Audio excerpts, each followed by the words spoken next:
Okay, this is a short tutorial on changing the brakes and discs on a Ford streetKA. We'll start off with jacking it up. If you're going to be jacking it up, you're going to be working underneath it. Make sure that you've got axle stands. I usually have a backup jack just in case, and drop the tyre underneath it, so if it does fall off its axle stand, the backup jack and a wheel, you're not going to get crushed. So we've got 4 19mm lugs. They've got to come off. Next we're going to take the caliper off. You've got 2 13mm bolts at the back of the caliper. A bit crusty.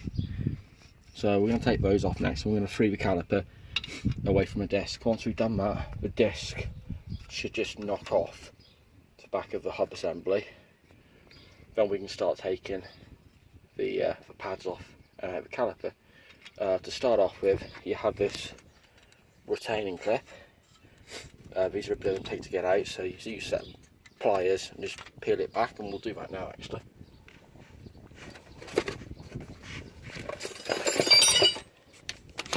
He says.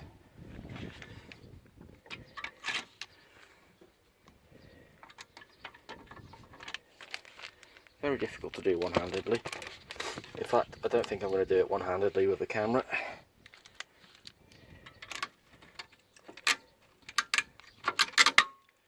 Yep, can't do it one-handed. Okay, so we finally got it out. It's just a case of wiggling it because it's buried in there. So I'm going to put that to the side. Now we're going to do the 14mm bolts at the back. Okay, because Ford, we've run into a scenario where the two, what are they? 13mm, not 14, sorry, 13mm have decided to round off. So both the tops and the bottoms did that. Our sides came off absolutely fine. So what we had to do is sacrifice a 12mm socket and give it a good smack on to get that out. Okay, the joys of working on a Ford. So, you can't see it now, or we might be able to. What we give them that a damn good smack was a 12mm over that 13, and we've continued to, I've continued to give it a good damn good smack as well, just to see if I can loosen up. So.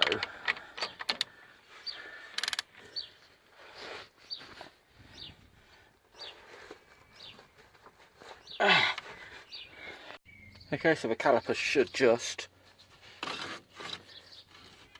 pull away. So ideally, if you can tie it up, I'm going to do that shortly. And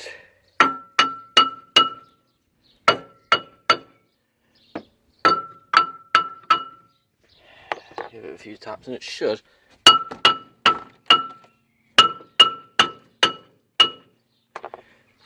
come off.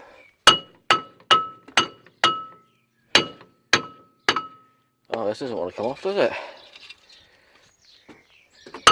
There we go.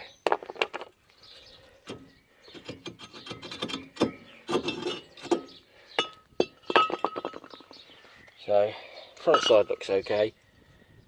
You turn it around, see it's well used. I mean, it's certainly not the worst I've seen, but by a long way not the best. These are actually warped, so, and you can feel it. So, I'm going to stick the bolts back into the caliper and mount that, and then get the pads out, which are going to be fun. So that's next. Okay, to save causing issues with a flexi hose, we've bolted the caliper back on, and now we're just going to get the pads out. So this will push out, and the other one will pull out from the other side. So we'll do it now. Okay, so to show you, God, I've got oil all over my phone. It's what you do with cheap pads, unfortunately. These just basically fell apart. Again, there's plenty of meat left on them. Looking at those, you'd think they're fine. Well, obviously you wouldn't now, but a couple of taps like that. Now the back one is on a kind of a little bit of a spring, so if it gives some resistance coming back out, that's why. So we're going to gradually lever that back out now. Okay, so we've popped the pads out now. You can see what I'm talking about in the old one now. This one, well, at least it's still stuck to the pad. I suppose that's an achievement.